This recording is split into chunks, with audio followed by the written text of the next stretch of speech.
In this video, I'll show you how you can play Roblox in full screen and hide your taskbar. Now there's two steps that you can easily do this. The first one is hold down Shift button and press F11 on your keyboard. Now as you can see, this is going full screen, and then you can press it again to go out of full screen.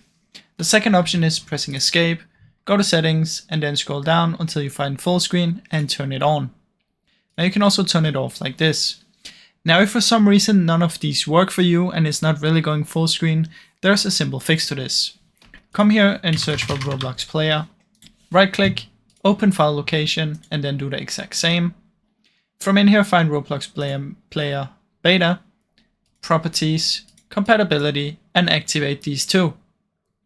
Now if for some reason after doing that it still doesn't work, what I suggest you do is you uninstall the Roblox here. So go and search for Roblox, uninstall all of these, and then you want to open up Microsoft Store and download Roblox from the Microsoft Store instead of from the website. Now this should hopefully fix the issue. Now I really hope you enjoyed this short video. If you did, please leave a like and subscribe, as it helps me out a ton. Thank you so much for watching.